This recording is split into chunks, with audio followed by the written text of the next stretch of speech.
follow the lecture, and also you can ask anything about the anaerobic system for waste management, or maybe for another system treatment, or for maybe for organic treatment or something.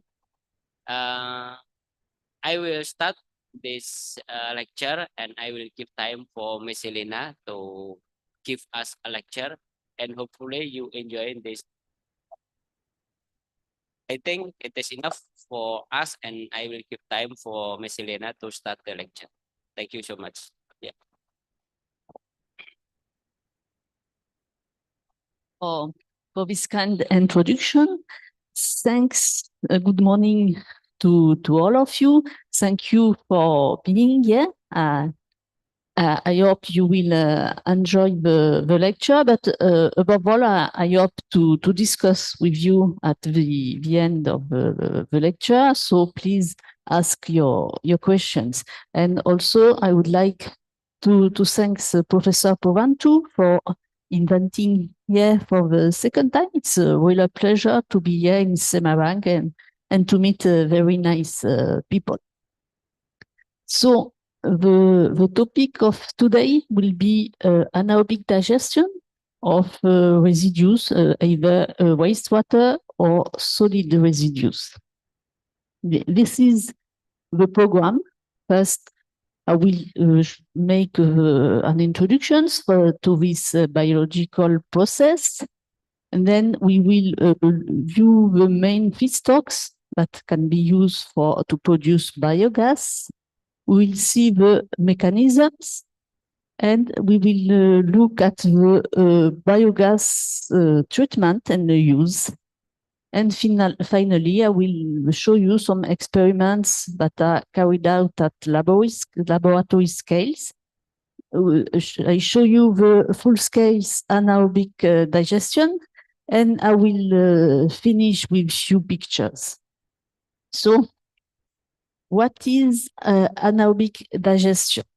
It is a natural process which naturally occurs in the marshes, and it was so when there's some organic matter in the water in the marshes, it becomes transformed into biogas, and it was first discovered. The biogas was first discovered in 1776 by Volta, and it was called, the biogas was called the marsh gas. So how does it work?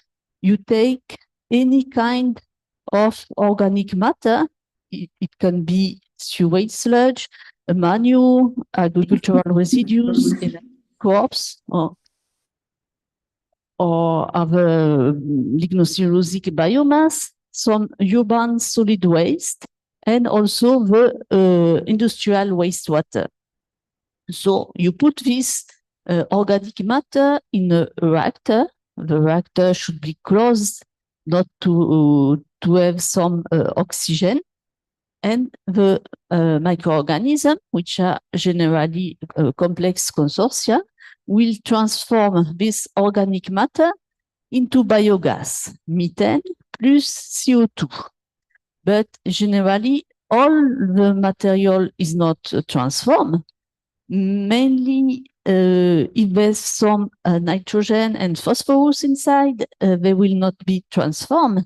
And so the organic matter, the remaining organic matter, which is enriched in nitrogen and phosphorus, may be used as organic fertilizer. So concerning the biogas, we are more interested in methane, and it can be used as it is done in India, for example, directly for cooking, household cooking.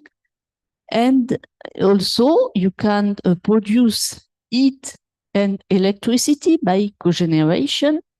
It can be, if it is upgraded, it can be used as biofuel, or it can be injected in the natural gas grid.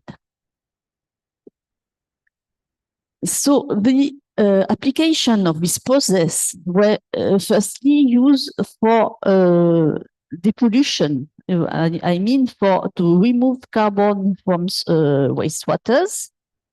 It was also used to reduce the sludge production in wastewater treatment plant. To treat it, can be used to treat the solid waste, agricultural, industrial, or urban ones, to the soil decontaminations, and also to remove color from wastewaters. So, and now this was the oldest, use of anaerobic digestion, but now more and more, particularly in Europe, it is used for energy production. So biogas is a green energy.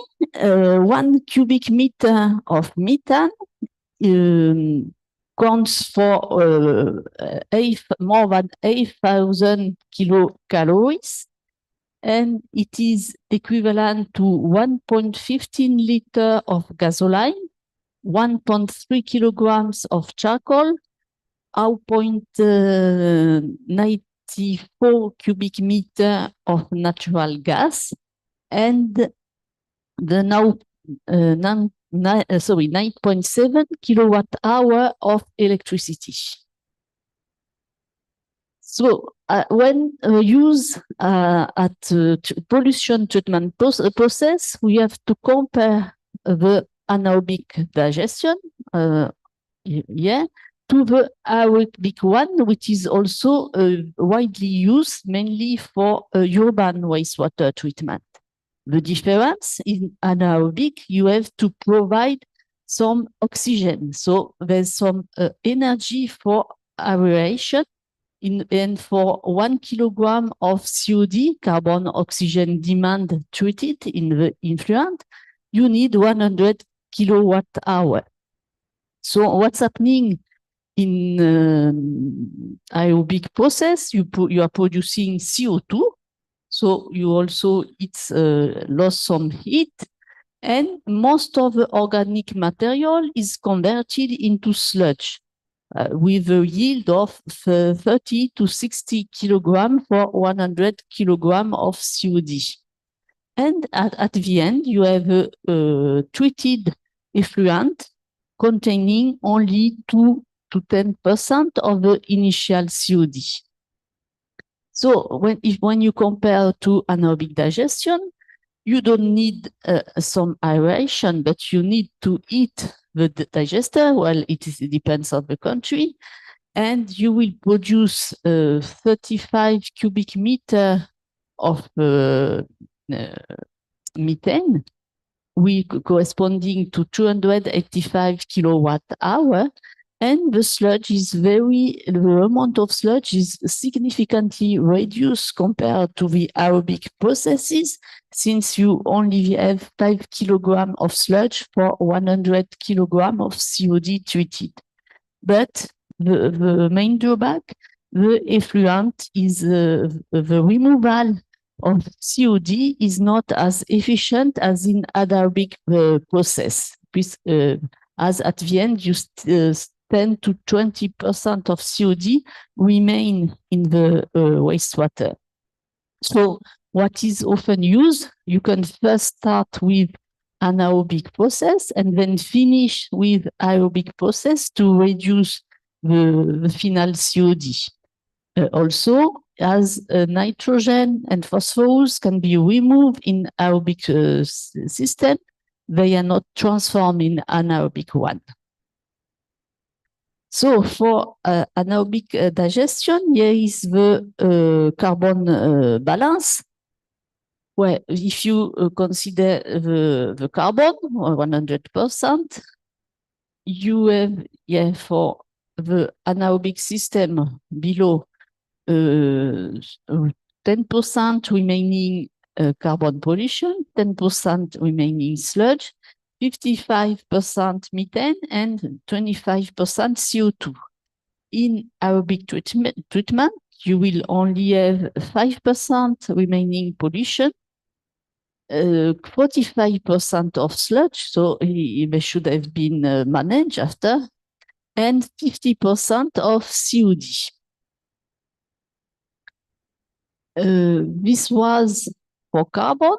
You can see that, yeah, it is transformed for a bit to methane and CO2, biogas, but not all the carbon in transformers. A small part is remaining in the digestate. The hydrogen also, some part going to the biogas. The same for oxygen, but nitrogen and phosphorus are not reduced. So, as I already told you, the digestate contains stabilized carbon and will be enriched in nitrogen and phosphorus.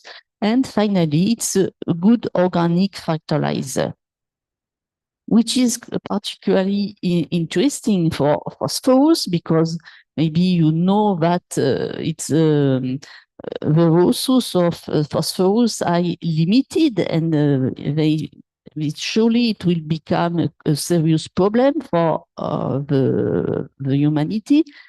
And what is interesting is that you recover 100% in the digestate, around 70% will be in the solid digestate, and the remaining 30% in the liquid digestate after the phase separation.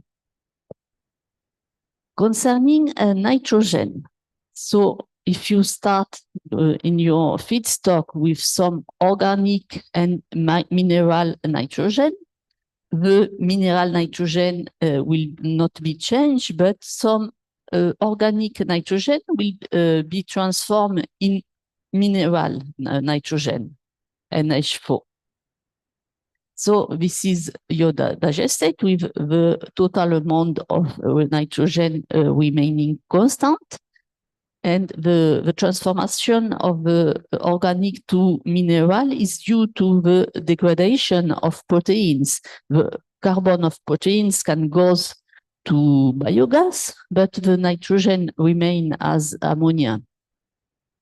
So when you do a phase separation of your digestate, in the solid fraction, you will recover a main part of the organic nitrogen, and the ammonia, which is a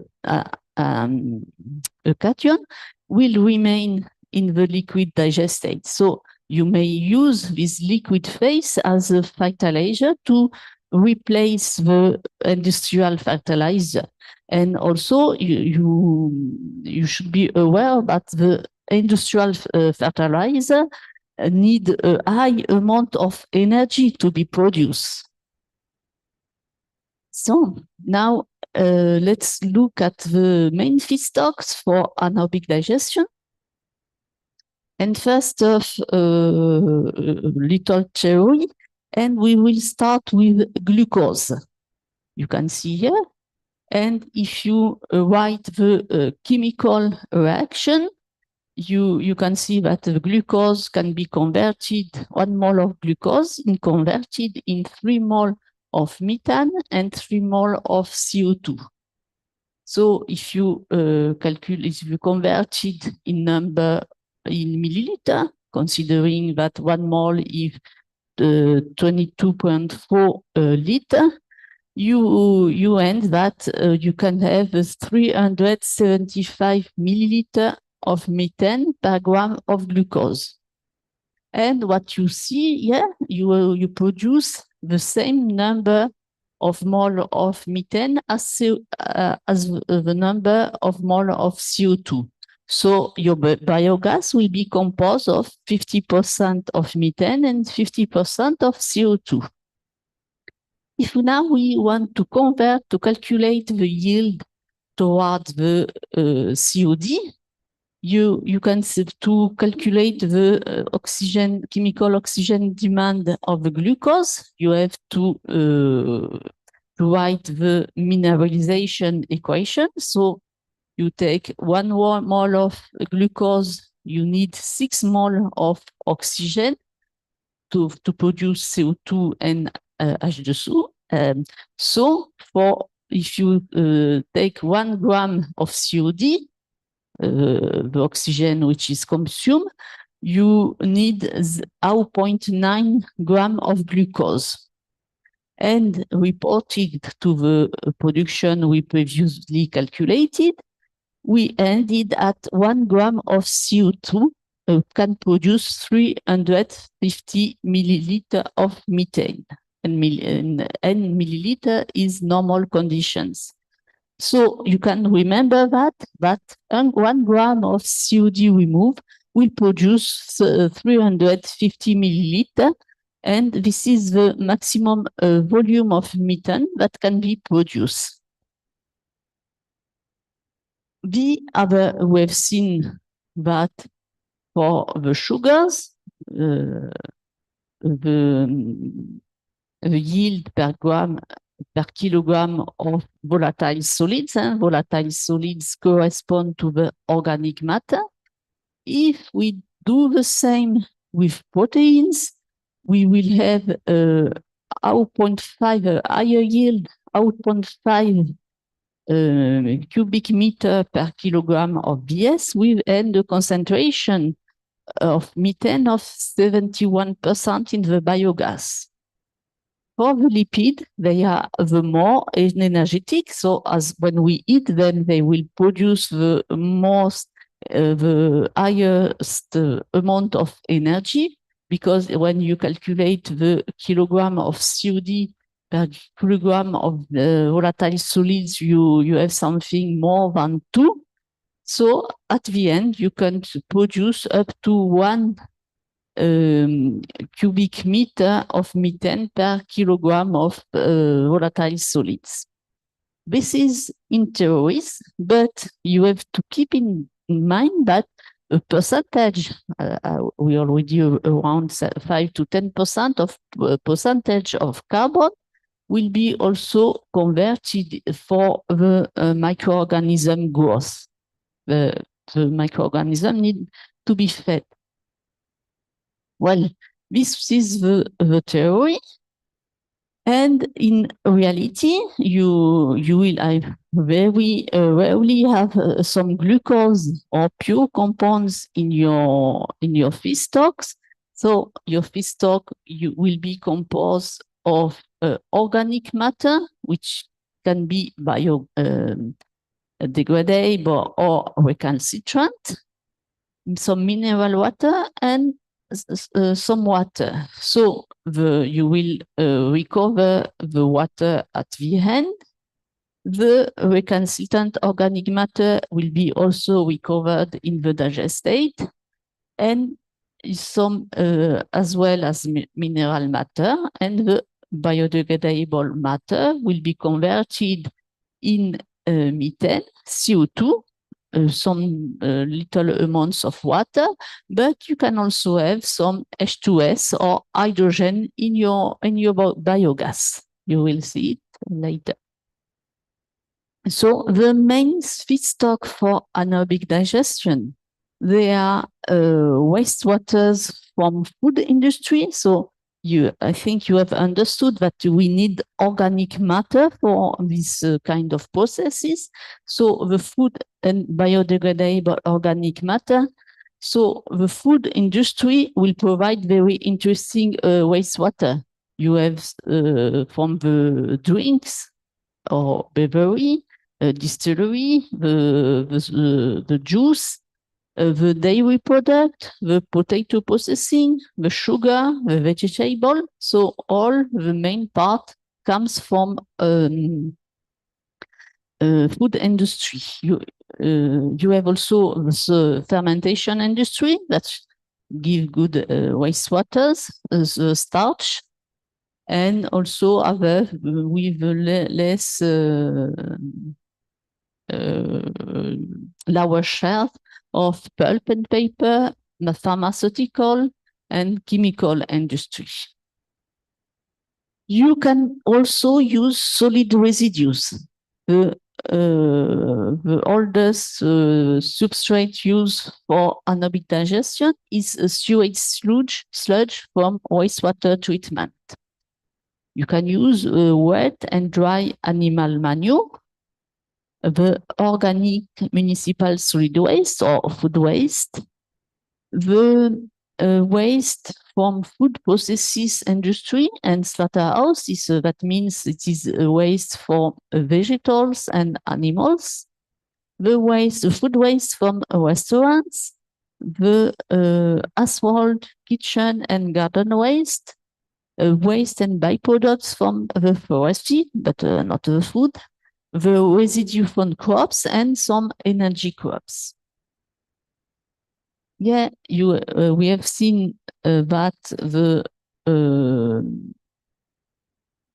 water is not converted in biogas. So one good indicator for the potential production of the waste is the total solids contents. Generally, the higher total solid content, the higher methane potential per ton of waste. Yeah, I reported the main one here, the sludge with content from 30 to 20% of in total solids. They will give a production up to 70 cubic meter per ton of sludge. For the cattle manure, where the total solid content is maybe lower, you have 40 to 18 cubic meter of methane per ton of waste. The poultry, it's the same value as same for pig manure. The poultry litter has higher total solids, so they can go up to more than 100. For the food waste, they are also quite interesting, and so on with animal byproduct. The municipal solid waste, we are around 50 to 90 cubic meter of methane per ton of waste.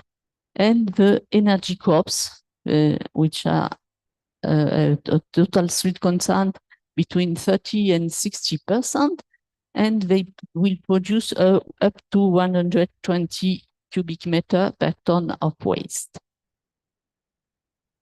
For sewage sludge, they have to be thickened before anaerobic digestion, because as we have seen, the highest total solids contents, the highest yield.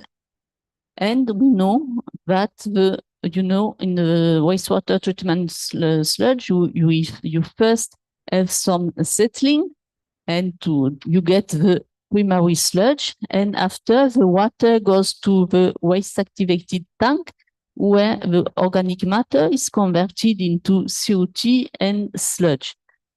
So we know that the primary sludge is higher, the primary sludge biodegradability, so the methane potential is higher than the one of the waste activated sludge.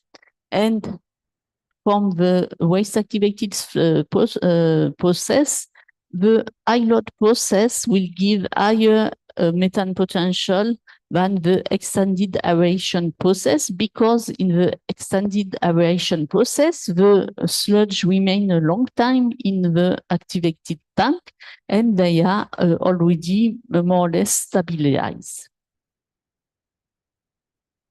We will skip to the mechanism. There is the classical scheme of anaerobic digestion. You have 4 stages, 3 to 4 stages.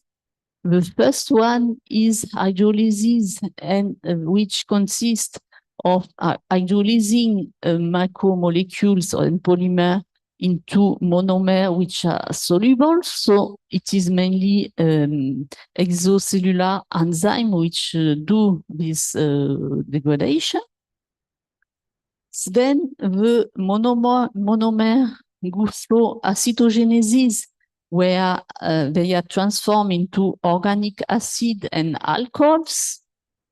After, you have the acetogenesis to produce on one way acetate or acetic acid, and also the some biogas, CO2 and hydrogen.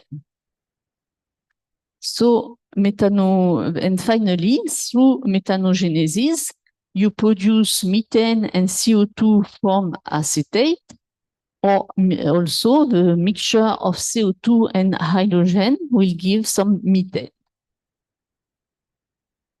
So when we generally, the process is quite different from the wastewater of the solid waste, because in the wastewater, the organic matter is already soluble.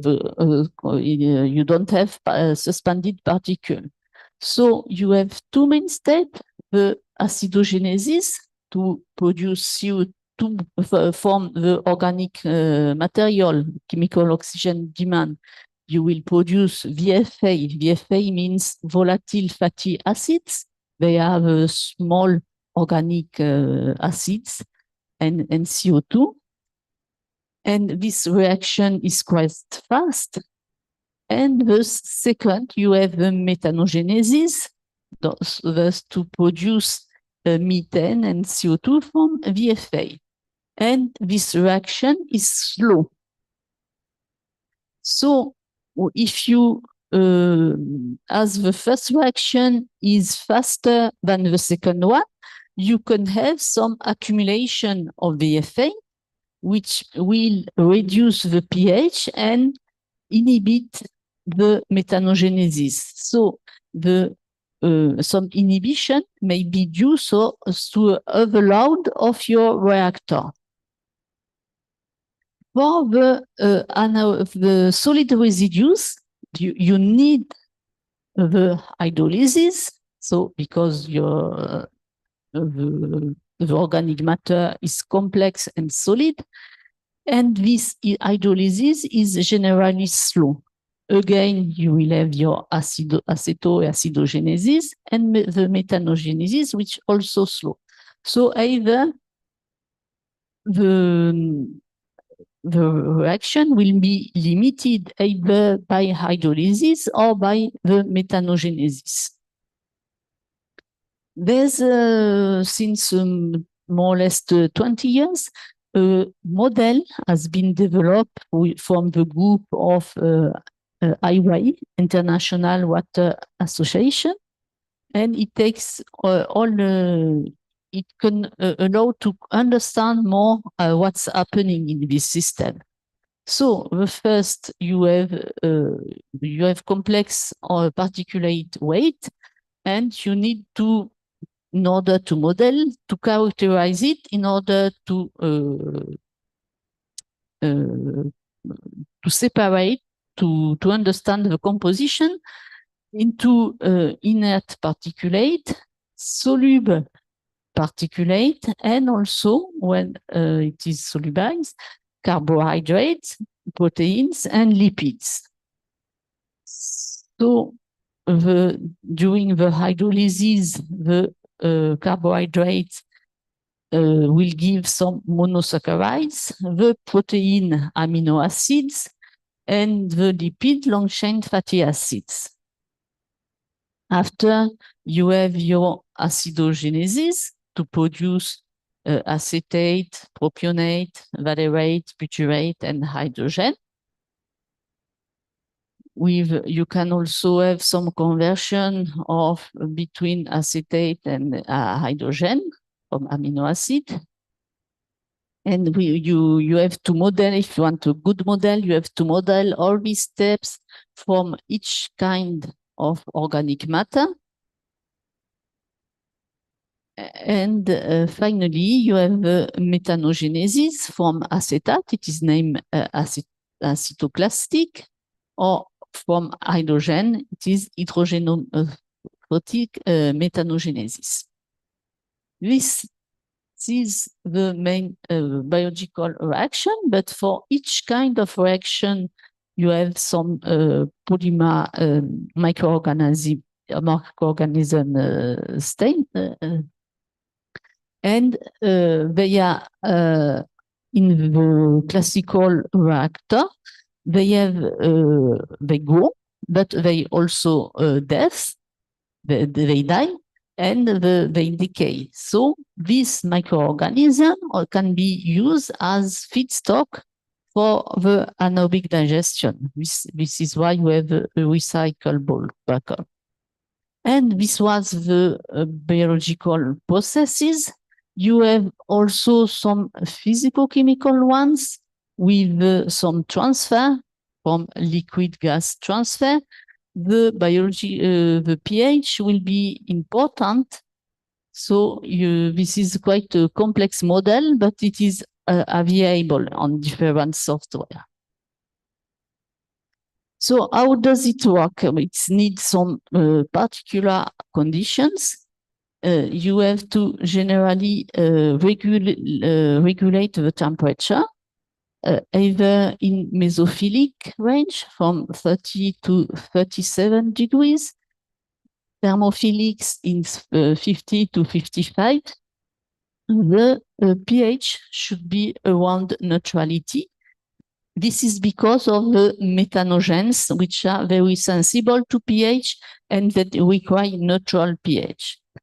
You need a negative redox potential between minus 30 to minus 500 millivolt. You need also for the microorganism growth, you need some nitrogen and phosphorus with the optimal ratio between carbon, nitrogen, and phosphorus 150, 4, and 1. As we need the microorganism needs some oligo elements, mainly iron, nickel, magnesium, calcium, sodium, and cobalt. And also you need some alkalinity in the reactor, more or less to buffer it, 1 gram per liter equivalent CO3. You can, is it still here? Mainly we have seen due to VFA accumulation, or also nitrogen, ammonia and hydrogen can inhibit the reactors, and also H2S. If you have too high concentration in sodium, potassium, and some metals, it can inhibit your system. And also, your microorganism can be inhibited by some organic compounds, but usually they can you can observe some adaptations to this pollutant. About the retention time for the wastewater, where with soluble compounds, it can be low as a few hours. For the sludge, it is usually about 20, 30 days in mesophilic condition, or lower, 10 to 18 days in thermophilic conditions. Or for solid waste, mainly for agricultural solid waste, it can be several months, 2 to 4 months of retention time.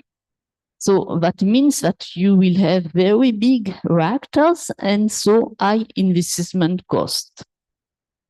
You can carry out the process in liquid anaerobic digestion. That means that the concentration in total solids is less than 20%. Most of the time is around 10%, or in dry condition with higher dry matter. So a few definitions. The hydraulic retention time will be calculated for continuous process by dividing the volume of digester by the feeding flow rate. And you can differentiate it from the solid retention time of the sludge edge for a microorganism, which corresponds to the amount of sludge in the digester to the amount of sludge what is removed from the digester each day. The solid retention time should be high enough to keep the microorganism inside the digester. And again, this will be controlled by the methanogenic alkene who have a time of doubling population higher than 10 days at 35 degrees. In thermophilic condition, it can be lower. We work also with organic loading rate, which is for the wastewater calculated by the kilogram of CO2 introduced per day divided by the volume of digester. And for solid residues, we express it in kilogram volatile solids divided by the volume of digester. You can have also, mainly for wastewaters, the massic organic lake. Then you will report the kilogram of COD introduced each day by the kilogram of microorganisms which are present in the digester. So now we will look how what is the biogas composition and the treatment. So we have seen that the main compounds are methane from 50 to 70% and CO2 to 30 to 50%. But there are also some volatile compounds and other gases. So there's some trace of water, H2S, nitrogen, ammonia, nitrogen, siloxane, chlorine compounds, and oxygen. So depending on the use of your biogas, you will have to clean it up. And the most easy use of biogas will be heat. Generally, it is recycled in the plant. So when to burn your biogas, you just need to remove water and H2S. If you want to produce heat and electricity by cogeneration, you will have also to remove the siloxane and the chlorine volatile organic compounds. Now, if you want to use it as biofuel in your car or in a bus, in addition you will need to remove the CO2. And the same for the grid injection. You will have to have quite high concentration in biomethane. In France, it is higher than 97%. So to remove water, it can be done by condensation or heat exchangers. You can absorb it on silica or in glycol. To remove H2S, you can use water scrubbing, adsorption on iron oxide, which is quite interesting because you can recycle your iron oxide by sparging oxygen. You can oxidize your H2S into S, and this can be done in the biogas reactor by injecting a small amount of oxygen of air into the headspace of the reactor. So sulfur is precipitated in the biogas headspace. You can also use membrane separation. And finally, the H2S can be, production of H2S can be avoided by adding some chloric iron in the digester. To remove CO2, it can be done by water scrubbing, pressure swing adsorption on activated carbon, or stripping. And for the siloxane removal, can be done by water scrubbing again, or chemical scrubbing with amines, and absorption filter or heat exchanger.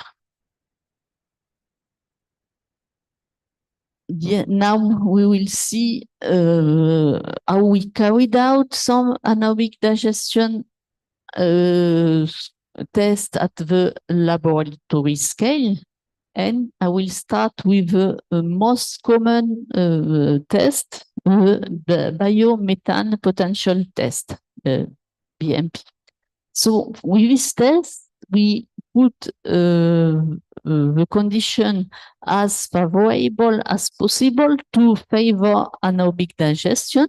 And thanks to that, we will be able to evaluate the maximal production of methane from a substrate.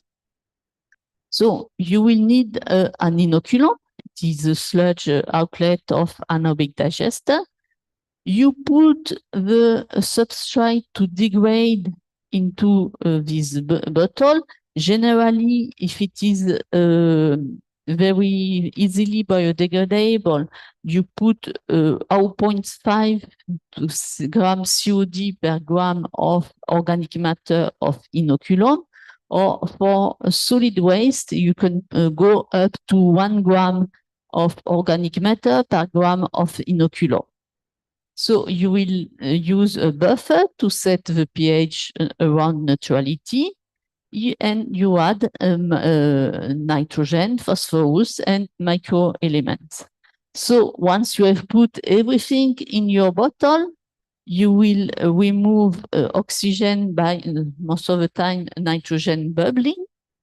Then you close your bottle and you put your heat in at 35 degrees or 55 if you want to test mesophilic thermophilic condition.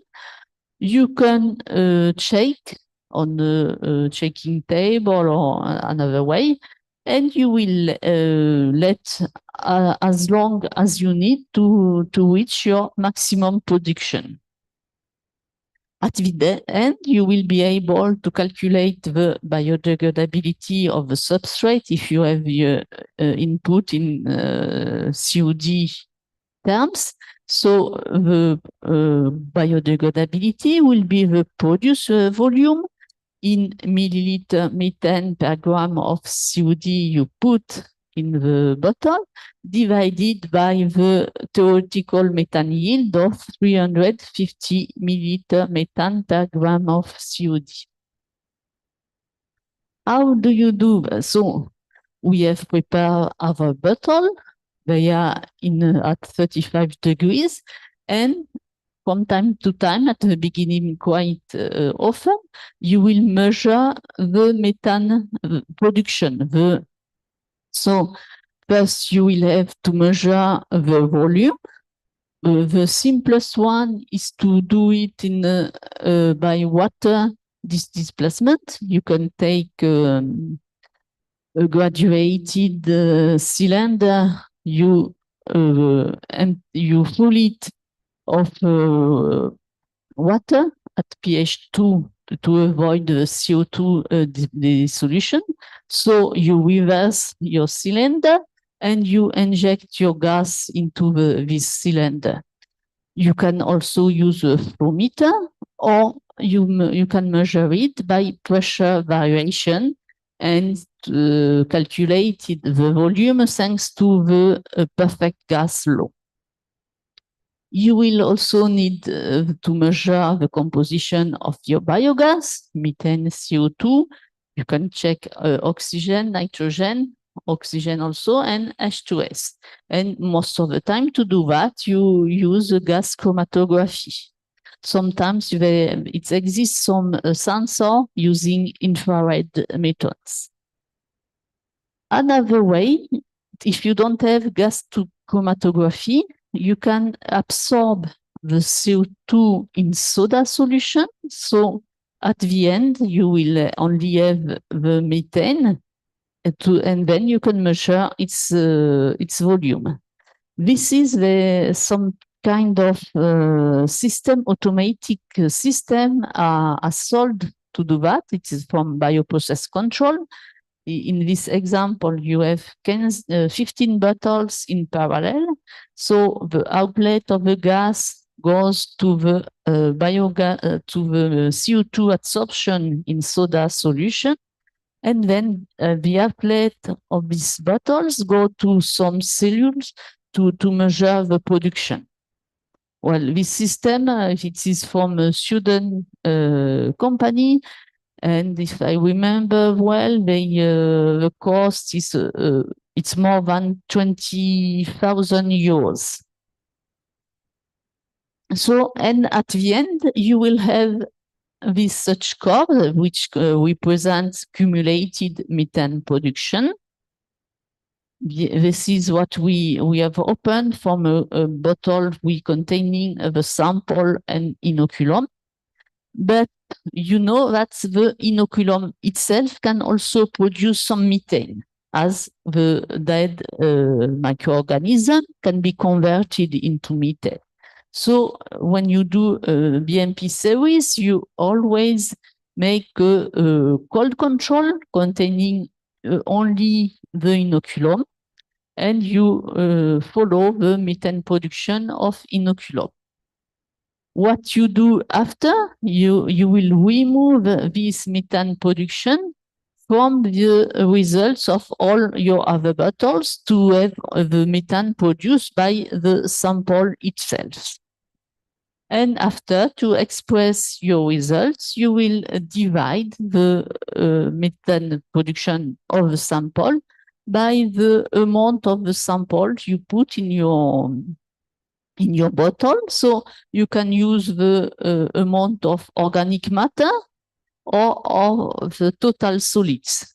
And of course, usually the methane potential expressed in per gram of organic matter is higher than the one expressed towards total solids. And there are some classical BMP curves. Yeah, if I remember, it was some sludge. It lasted around 20 days, but it can last 1 or 2 months or more. And as you see, it was more or less stable at the end. You could calculate the biodegradability of your samples at the end of your test. Well, this is the simplest test that will give you the methane potential. But if you want to simulate what will happen at full scale, you will have to carry out reactors. So reactors can be carried out in batch system. They will be more or less the same as the BMP test, or as continuous systems. So thanks to this continuous system, which are the same processes as at full scale, you will be able to predict the process performance in terms of methane production, total solids and volatile solid removal, or also in inhibition. As for BMP tests, as all samples are quite diluted, you will barely see the inhibitions. So from such a reactor, you feed them, and also what is quite important to see, it's that you will have to run them for quite a long time to get stable conditions. I have written here 4 retention times, but at least it should be between 2 and 3 retention time to have quite stable conditions, because you will feed it every day with a non-concentration. In this case, it was between 11 and 12 grams per liter organic matter in the feeding. And after, you will see that the outlet concentration will decrease. At the beginning, you need some time to stabilize it, so to the feed to replace the volume of reactor. And here we had stable condition since 16 days. And no, in this case, I think the hydraulic retention time was 20 days. So they were fed with sewage sludge, raw sludge, and pretreated sludge at 150 and 170 degrees. You see that thanks to the pretreatment, the outlet concentration decreased. And in parallel, the methane production, it increased also. So we will see the different technologies for wet processes and dry processes. The simplest one, they are CSTR, and also you can carry out your anaerobic digestion in one stage or two stage.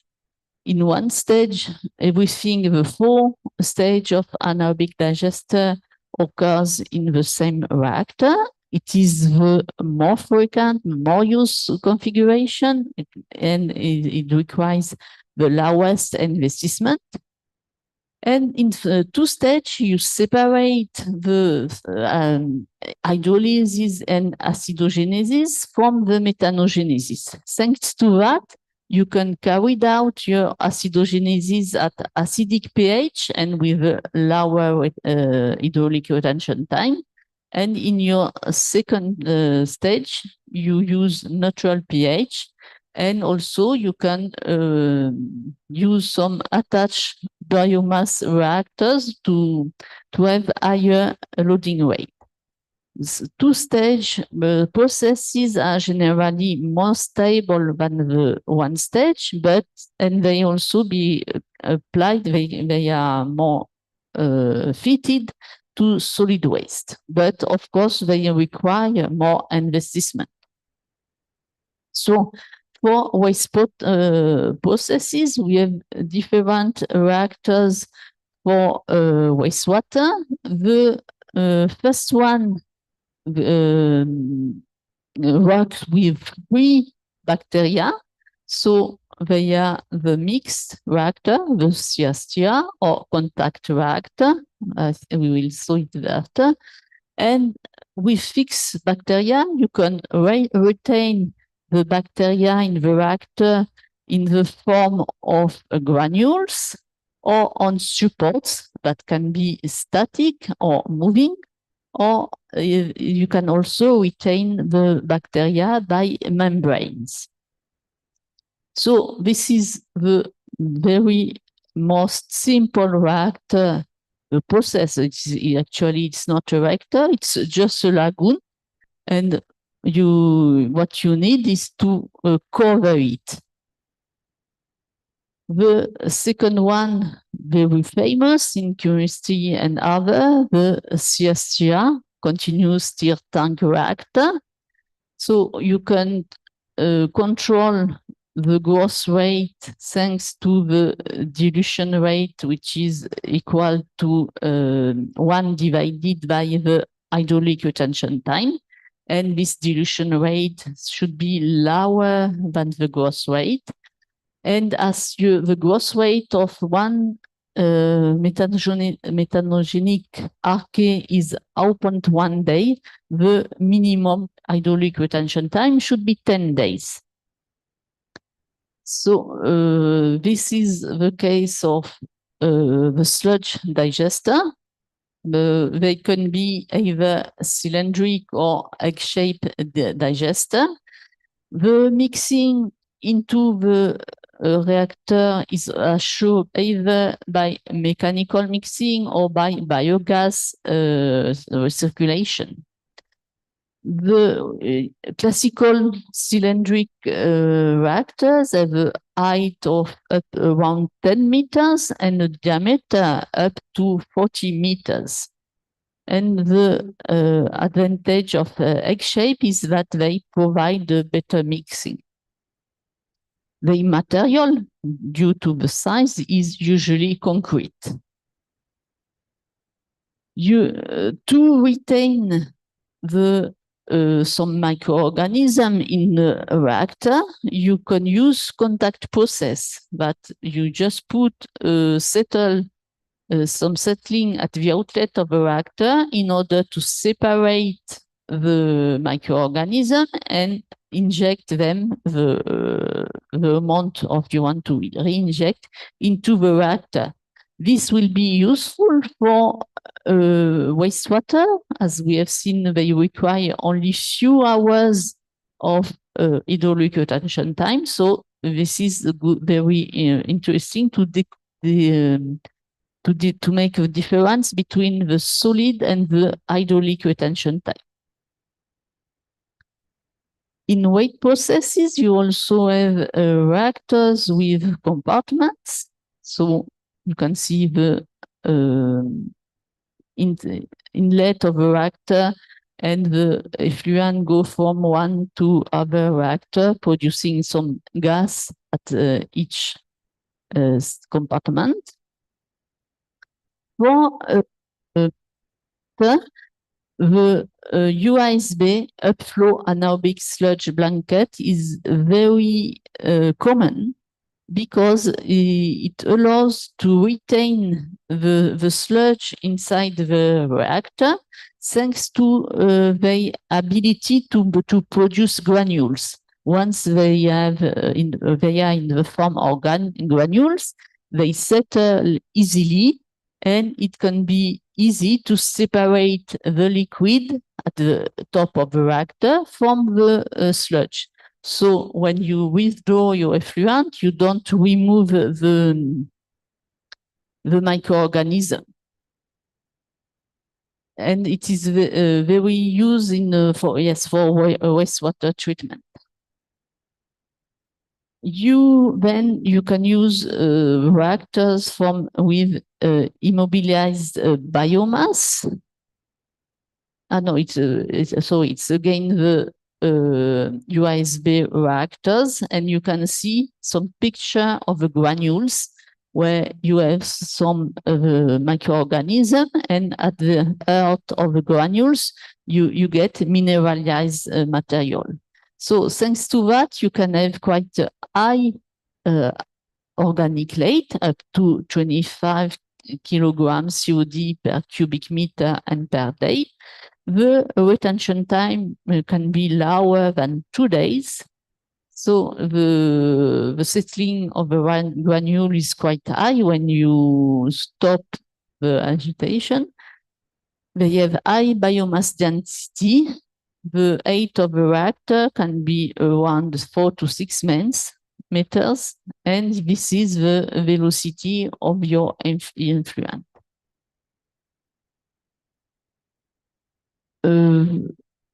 Again, a picture of the USB it is at a beer factory. And another kind of reactor with immobilized biomass, it is the expanded granular sludge bed. You put some material inside the reactor. It can be a glass bead, and you favor the adsorption of the microorganism and on the beads. It can be other material, some plastic material to grow biofilm on them. So the previous one, the beads were moving either by a fluidized bed or expanded bed thanks to the velocity of the effluent. And in this case, the material is fixed, is settled. It is not moving, but you can anyway have some agitation, some mixing. And there is a classical type of material you put in the reactor. So with usually you need quite high specific area, and you can see the microorganism. which have grown on this material. The biofilm reactor with fixed biomass, we have beads inside. They can be upflow fluidized bed if the material density is higher than water density. If the density is lower, you will have down-low fluidized bed, or also you can have turbulent beds according to the velocity of your feeding. The membrane bioreactors, so you will retain the reactor is here, containing a microorganism in blue and organic compound to degrade. So the membrane will retain both the microorganism and the material to degrade, and it releases some clean water. Thanks to that, your sludge retention time is higher than the hydraulic retention time. You have low TS content in your effluent, so very high quality of treated water, but you will need some energy and time for membrane cleaning. You can also, for a membrane bioreactor, the membrane can be inside the reactor. You call it internal membrane. So you have your influence here. The permeate go out from generally internal membrane, and also you can recycle your biogas to mix, but also to clean the membrane.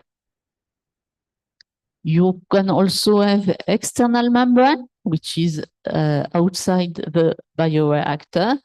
This will require more energy to circulate your effluent and go back to the reactor. Well, if I compare the different reactors I've shown you in terms of organic loading rate and hydraulic retention time, the simplest one, the anaerobic lagoon, has very low organic loading rate, less than 1 kilogram of COD per cubic meter and per day, and quite high hydraulic retention time, up to 60 days. And as far as you go down the page, you will increase the organic loading rate and decrease the hydraulic retention time, with the highest value reported for a reactor fluidized bed and internal recirculation. What you could remember is for the UASB, you will have an organic loading rate ranging from 5 to 20, and the hydraulic retention time from 0.5 to 2 days. These were the weight processes. Their advantage are the simplicity for moving the fluids, so pumping and transfer. And the hydrolysis is generally done in the case of solid waste before your reactor in a pulping reactor. Well, not all the hydrolysis is done here, but it can be speed up thanks to this pulping reactor. So this is the general scape with your digester, your pulping reactor, and after you phase separation to separate the solid and liquid phase. In this case, the solid is go to composting. But one drawback of such system, when in particular when you have some material like straw, it will be the floating material. or the sedimentation of heavy material here. And also, you need quite large volume of reactors. So some dry processes have been developed. I say dry process, but they still have some water. We call it dry because you cannot see some running water, but substrate, every material is as absorbed, is saturated with water. The advantage is comparing to the liquid processes will be the smaller size, and also the possibility of using different substrates, mainly the straw, the wet straw, which otherwise would be floating in the liquid reactors. But they have some drawbacks. The main one is the complexity of the solid matter. Because of they are quite simple process, the performance criteria are not already met, and also it's quite complex for the plant operations. These reactors can be either continuous or batch. In the case of continuous, you have of feedstocks coming in each day. You have most of the time you have a mixing before the reactor, and again we say dry process, but there's 70%, 80% to 70% of water. You don't see running water, but there's some water inside. And after the reactor, you have a phase separation to withdraw the solid digestate, and some liquid can be recirculated in the mixing tank. These processes are usually large plants. They are used for organic fraction of municipal solid waste and green waste, and the technologies will consist of different mixing strategies, will be said. The other reactors are batch reactor, where you put, as a batch one, you will put all your material at the beginning inside the digester, and you will recirculate some liquid to provide water, and also to recirculate the microorganisms. They are more suited for agricultural plants using manure, agricultural waste, or bio-waste. So for the continuous process, here is one, it's known as Valorga process. It is mainly used for organic fraction and municipal solid waste. It is working with around 30% TS content, an organic loading rate of 3 to 5 kilograms of volatile solids per cubic meter and per day. Retention time between 15 and 13 days, and they can be thermophilic or mesophilic. The mixing in the reactor is provided by intermittent injection of biogas under pressure. And you can see here the introduction of a feedstock is here, and according the time, the feedstock will run on the circular section. So it could be more or less like a piston for a plug flow for the piston, but on the circular area. There is a picture of a plant in France. It was, I think it was the first one treating organic fraction of municipal solid waste since 1988. A capacity of 100,000 tons of waste per year. So the feedstock are the municipal solid waste, but also some green waste and agro-industrial waste. And it consists of 4 digesters. 3 of them are 2,500 cubic meter, and one is 300 cubic meter. The biogas is used for to produce steam for neighboring industries. For the municipal solid waste, you also have the compogas process, which is the previous one was vertical. This one is horizontal. The parameters are more or less the same, 25% yes, around 20 days retention time. And the mixing will be with some transversal agitators. You know, yeah, it is a plug flow reactor with a feeding here. And it's going this way with some mixing at different stage of the reactors.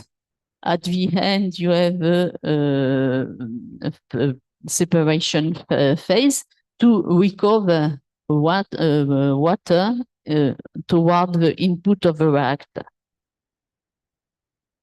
Here is the full the pictures of these reactors.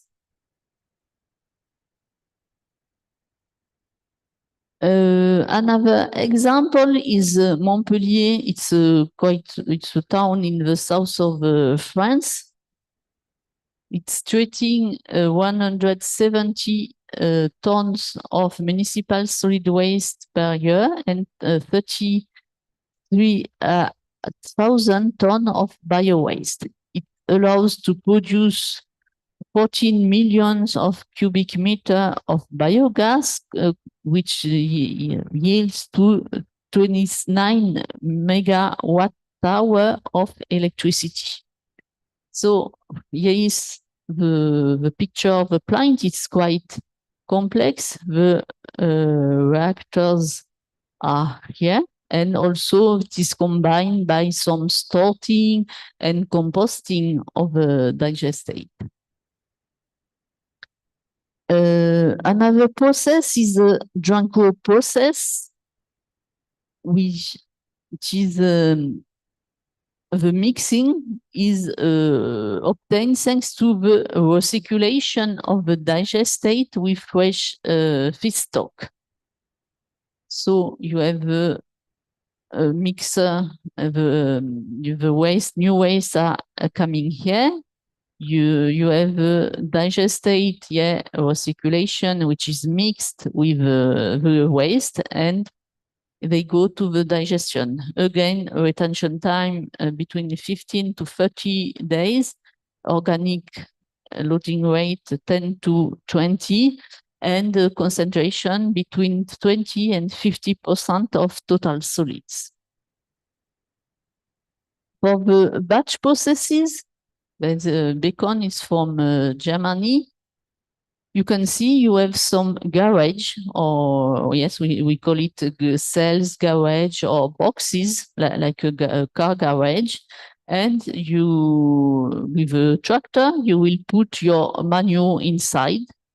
After you close it, and you will wait your biogas production. Usually there are 4 to 6 garage in parallel to have a continuous biogas production to feed the cogenerator. So you put your biomass, your waste in the reactor. Most of the time it is mixed with some digestate from the previous batch. And you have some leakage tank which be recirculated. It will be spread on the top of the waste. The heat is provided either by some integrated into the system or by heating the leachate in the liquid storage tank. The advantage here, you don't need to have a space separation at the outlet. You will have your solid digestate without any separation. But such processes have also some drawbacks, mainly because of low transfer. There are some remaining methane, quite high remaining methane potential in the digestates. Yeah, there are some example of such digestate. It is in France. It's a farm of 70 hectares, 50 cows, and 500 rabbits, which produce 1,050 tons per year of manure. And also they add some fruit and vegetable. At the end, the electric power is 30 kilowatt and thermal power 60 kilowatt. To do that, they have 4 reactors, batch reactors with a liquid recirculation. So I didn't tell you, but you should understand that these reactors are more suited for small plants, much smaller plants than the previous one. Yeah, I wanted to show you the example of China, which have 30 millions of anaerobic digester in China, with and they can be either very small. It is a household home with using either animal waste or household waste in the digester, and the biogas is directly used for cooking. So in this case, you don't need upgrading the biogas, and the digestate is used as a fertilizer. In China, there's also very huge plants. It is the case of a plant that grow 3.7 million chicken every year, and also plus 1.5 million chickens for reproducing. So it's yielding to 500 tons of manure per day. And they have a big such 3 megawatt of generation of electricity. Yes, I have more or less finished with the explanation. I will show you now a few pictures. The first is a sludge digester in a wastewater treatment plant.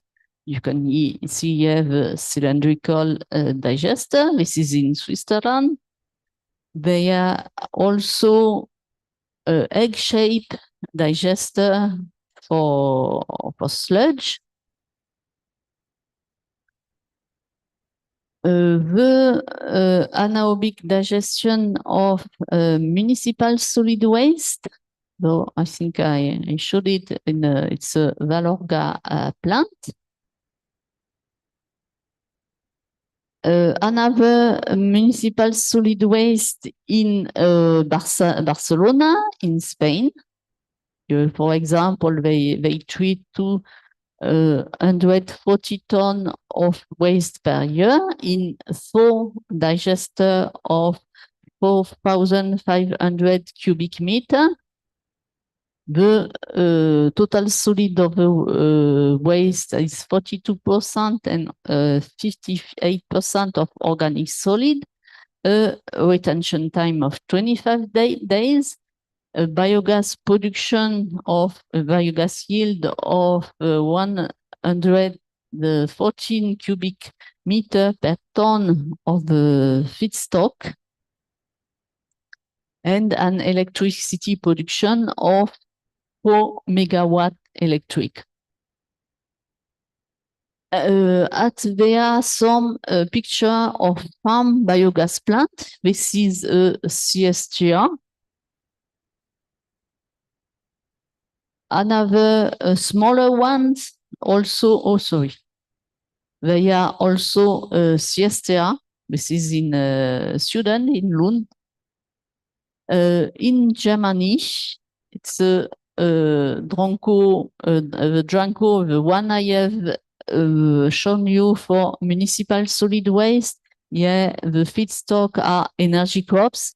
Maybe you didn't know, but years ago, Germany developed the anaerobic digestion for energy production based on energy crops, mainly maize silage.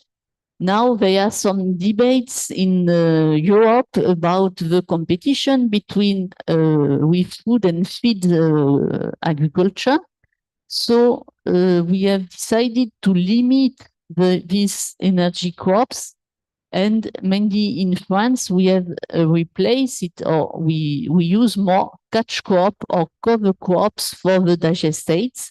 That means that the land is always used for feeding crops, but they are each 2 years they are between 4 or 6 months span where the land is free. So we take advantage of this period to put some in as we called catch crops. Most of the time they are not grown into maturity, and they are harvested to allow the next crops one, and they are stored by unsealing. This is another digester in Germany, 360 kilowatt electric production. There are 3 digesters from 900 cubic meter to more 2,000 cubic meter. And some picture from farm dry process, the batch processes, they are called the leach bed reactors, with several garages. And finally, it's come from South America, a very low-cost digester, and as shown you in China, they directly use the biogas for cooking. And most of the time, the feedstock, they are manures. Well, I thank you for your attention. I will be pleased to answer your questions.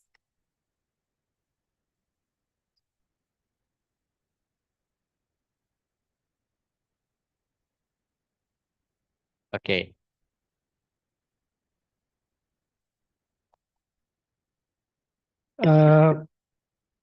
Good morning, ma'am. My name is Hakmal Aryadito Paduputra.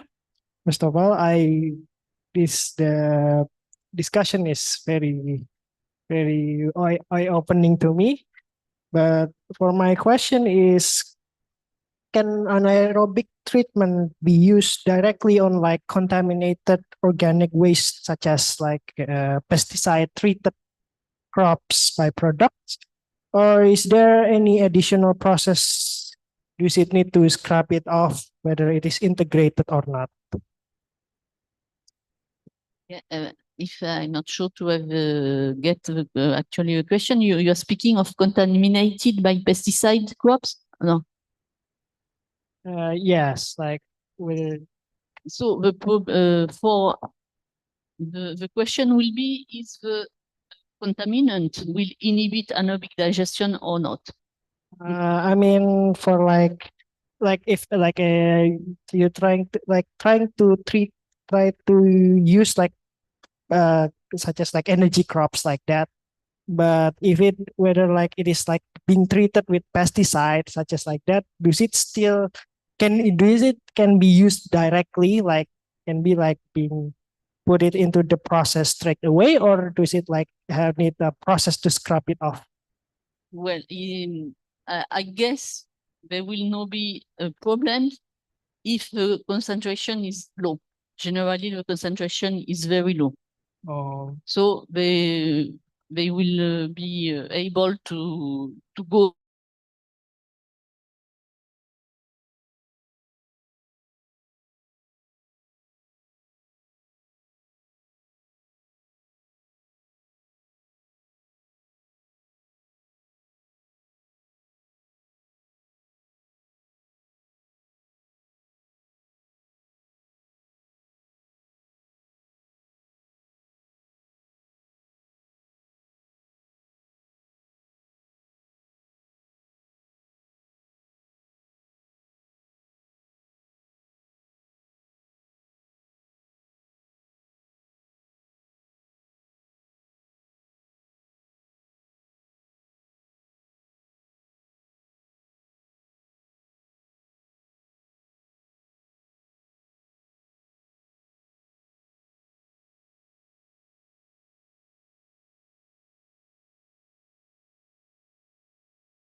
There are so many applications, especially in Europe, which which is have which is have 4 seasons, and the temperature is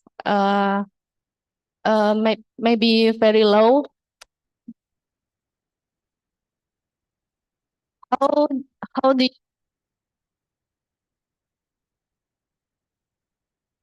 can be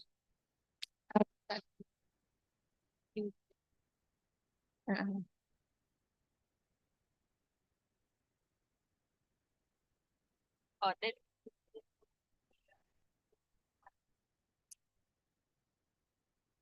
in low temperature in Europe, like that. If there is need so much energy, is it possible or needs more energy from external source like that? Thank you. Okay, thanks. That's a good question, and it reminds me I haven't spoke of psychophilic microorganism, which works between 10 and 20 degrees.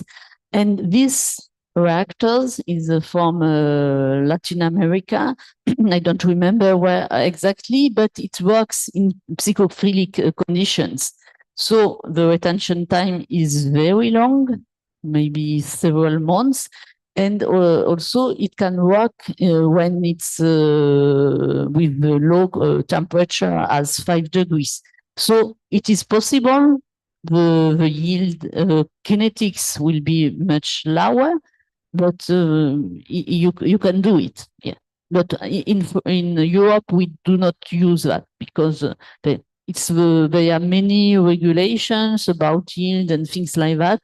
And up to now, most of them are either mesophilic or thermophilic.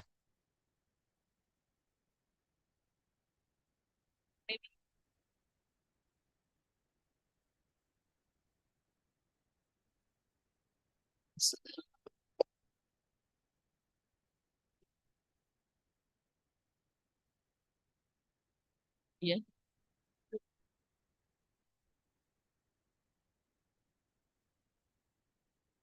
Yes.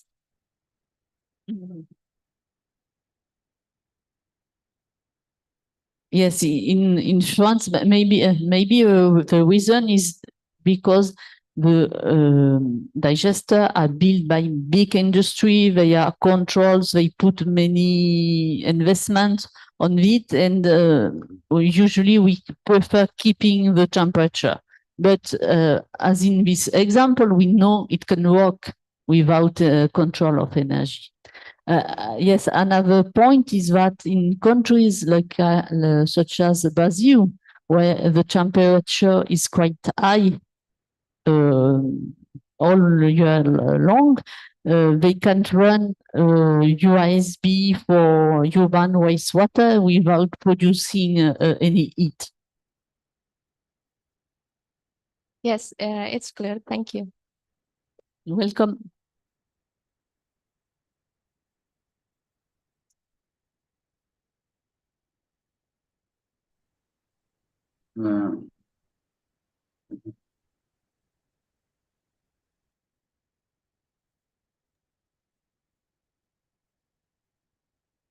Dari peserta online, ada yang mau tanya?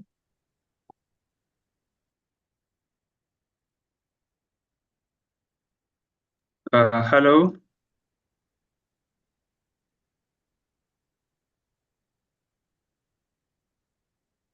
Ya, silahkan.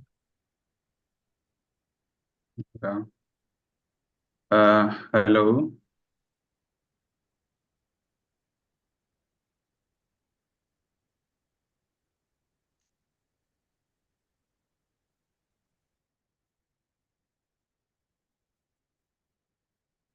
Yeah, I can listen to you.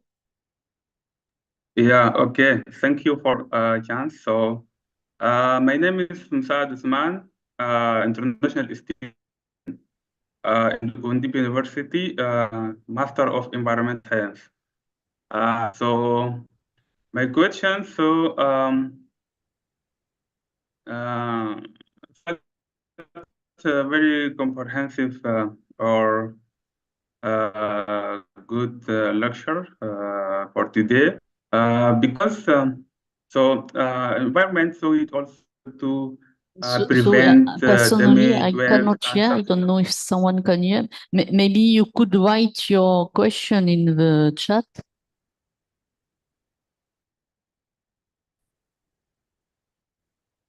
yeah, okay, okay, Please. okay.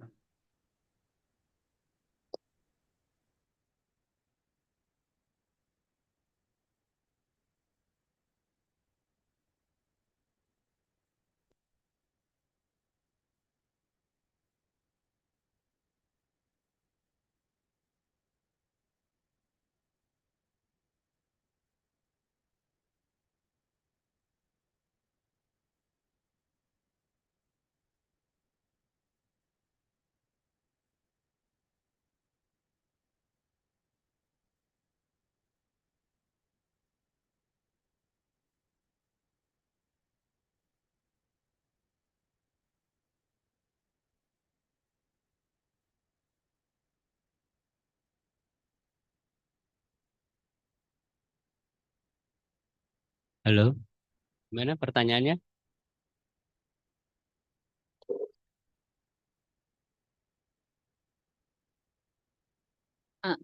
What is the impact of anaerobic to the environment?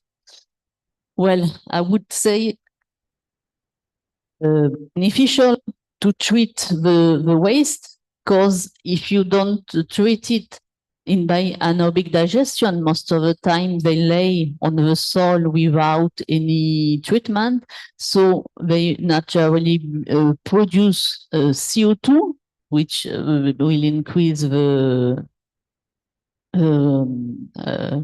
world heating. So, and they are other negative impacts on the environment not to treat the waste. The second advantage is to produce energy that will replace fossil energy. So again, positive. The third one is to use the digestate as fertilizer, again to reduce the industrial mineral fertilizer, so some positive impacts. But they can be negative ones if there are some accidents. The risk zero. Example, I knew some cases where the digestate were overflow because of storm. It overflow on the natural environment, and I think that's all. Globally, there are many much more positive impacts than negative impacts. Did I answer your questions? Yes, yes. Thank you for that. Yeah, thank you so much. Yes. You're welcome.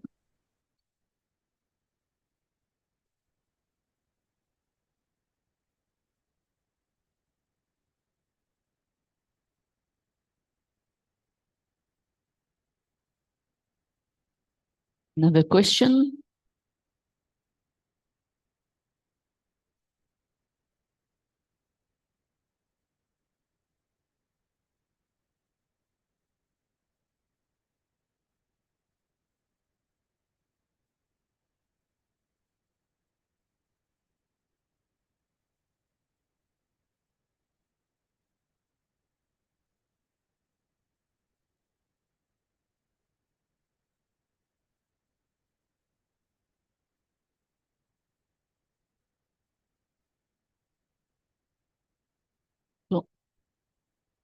No more questions?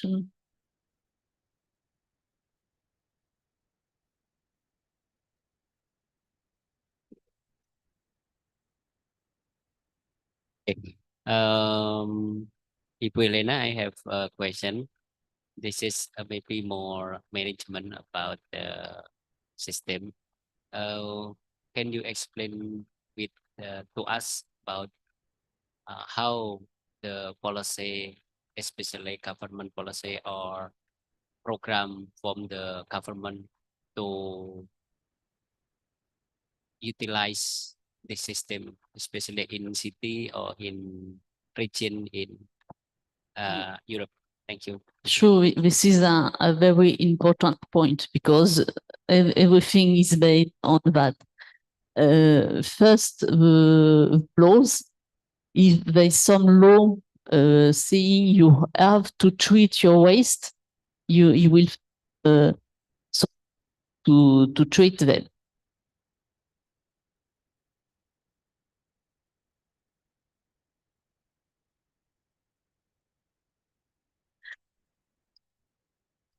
Thinking the instances, in France, when you build an anaerobic digester, you are sure that your electricity or your biogas will be bought at a given price, and the price is fixed by the government.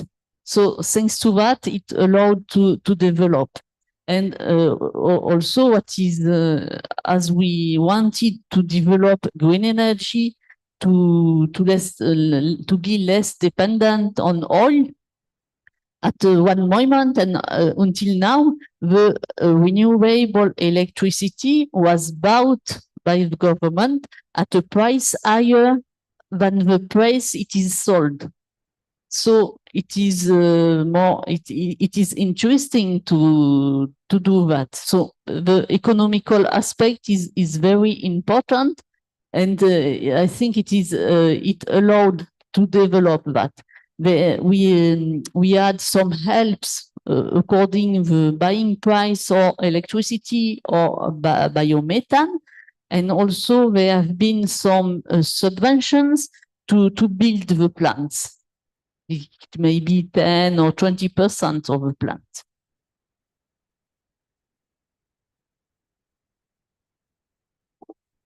Thank you, Helena. This is very nice answer. Maybe can you explain? Maybe this is different, but I also interesting to understand. Sometime in our city or maybe in our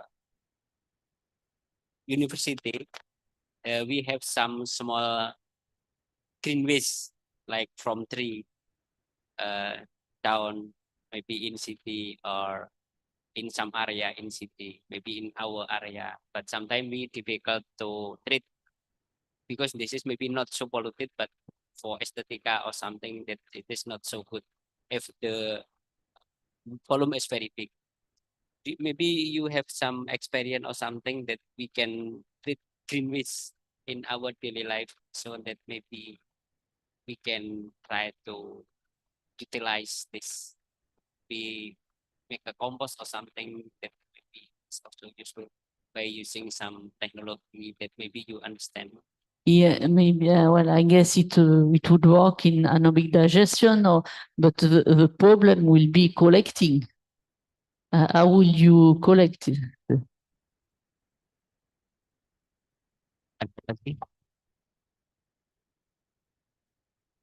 To Helena, maybe how to say, is there any experience according to your research or your experience, how many community or people that maybe can join together to treat their waste and then to make some uh, to make that maybe 1, 2, 3, 10 people household, they together treat their waste and make some biogas or something, maybe according your experience. Can you?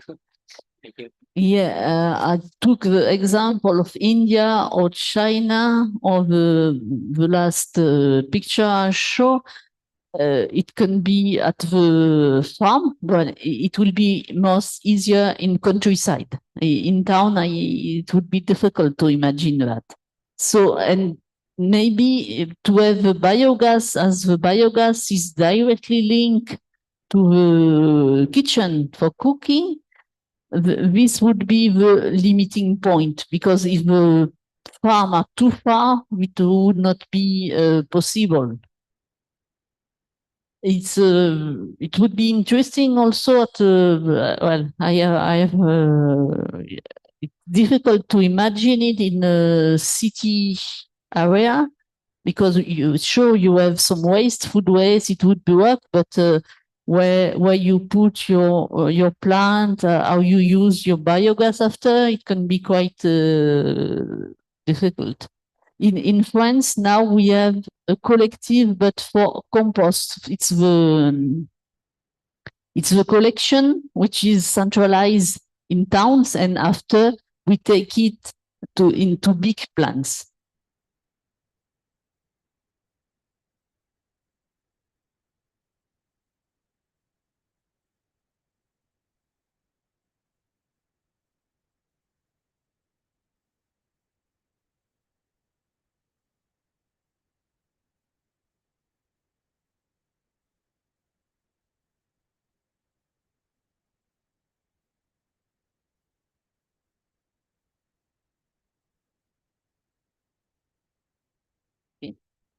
well, I would like to thank of all of you, and thank you for listening. And if you want to speak with me, I'm here until tomorrow.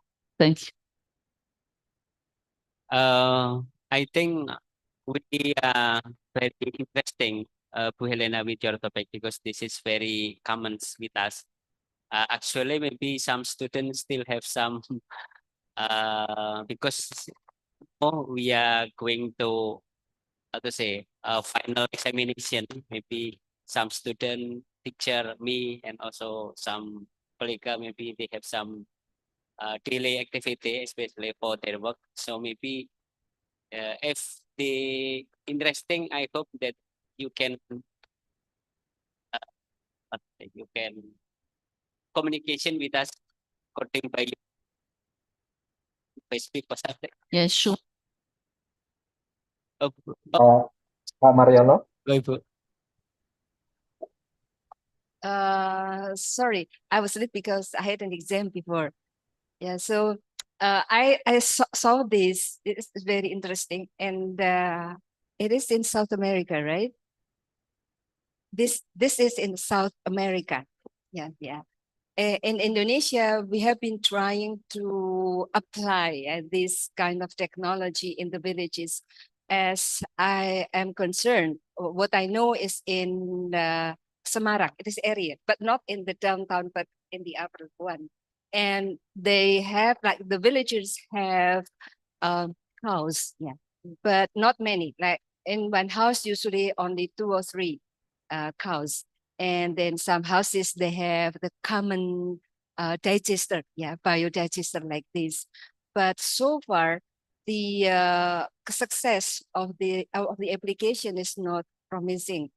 Yeah, like for instance, among the common problems, such as like the there are some leaks, yeah, in the infrastructure of this, and then sometimes the villagers are reluctant to continue managing this because in a certain period they have to clean up everything, and then according to them, in our research, according to them, it costly. Yeah, it's costly. So they think that with the discontinued supply from of the gas, yeah, of the gas from this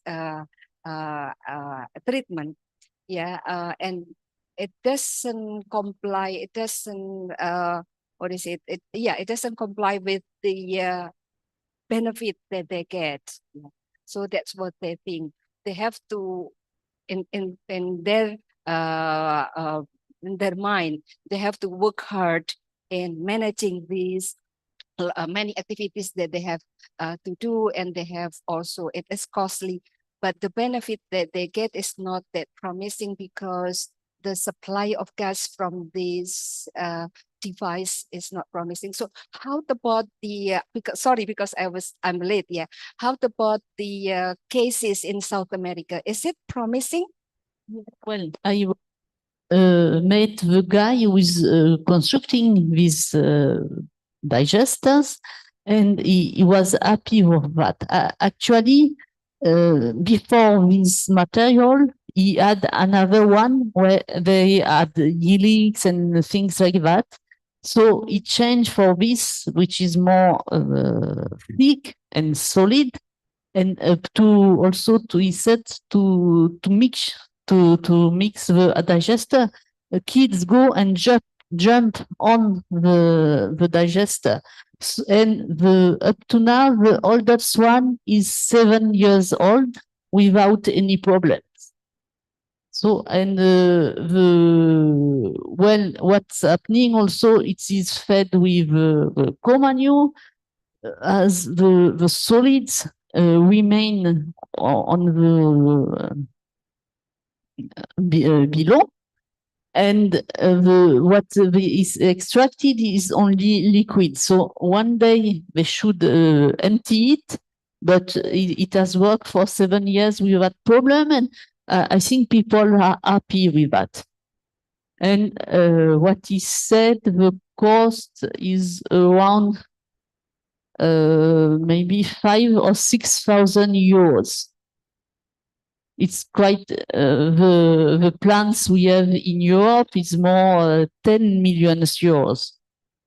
Oh, so it's yeah. Oh, so €5, 5,000 euros. So how about compared with the former technology? I mean, yeah, the former. Is it? So this one is more expensive, right? Well, it's not expensive compared to the industrial technologies, but and it's too well. Yeah, because usually what we have in our villages is only small scale, yeah, because they don't have many cows, yeah. So and they're not people with the enough economic support capabilities. So here in Semarang, as far as I'm concerned, it's not successful because of those reasons that I mentioned before. So if there is something that is more promising, that will be good. Thank you.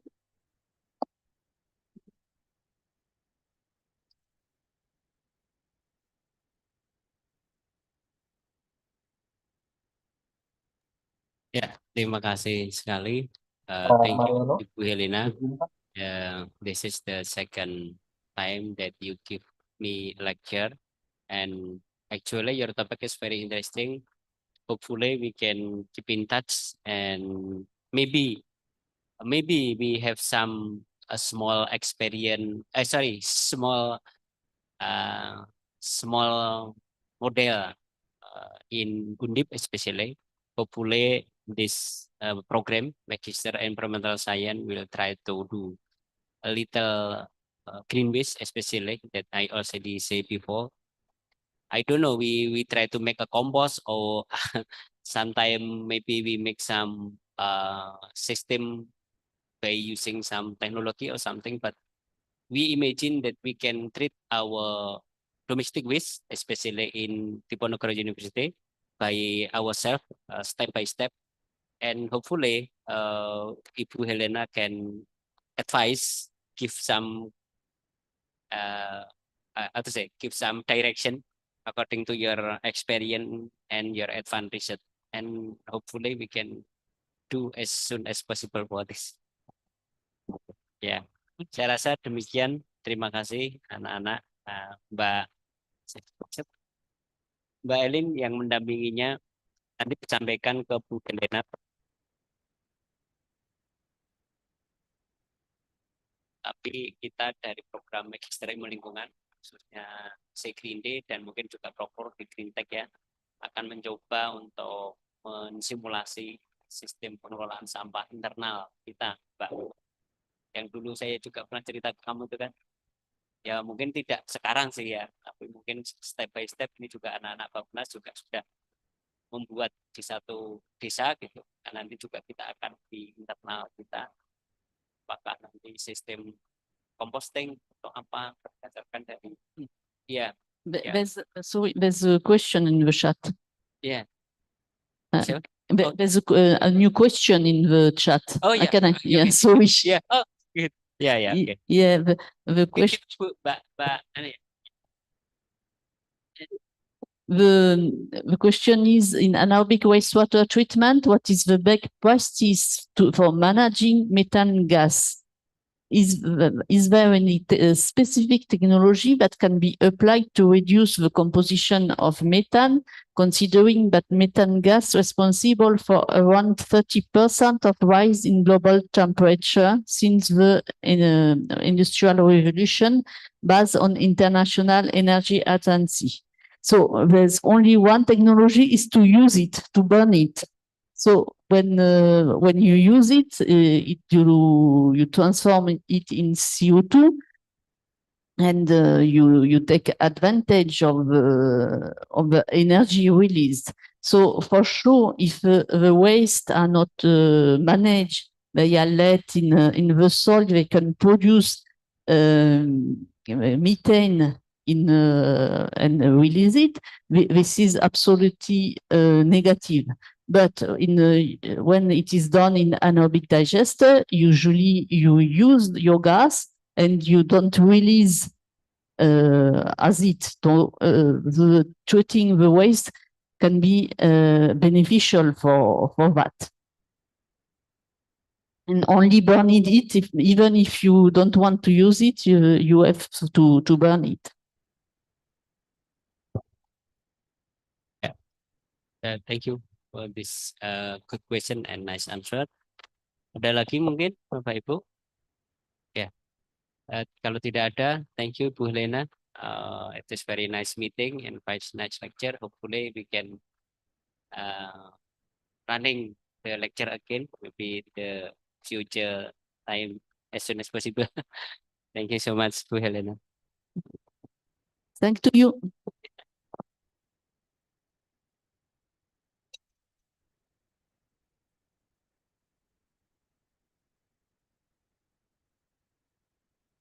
Teman-teman foto.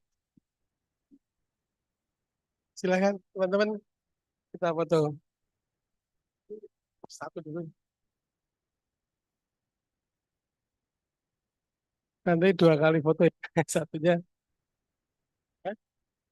Sampai.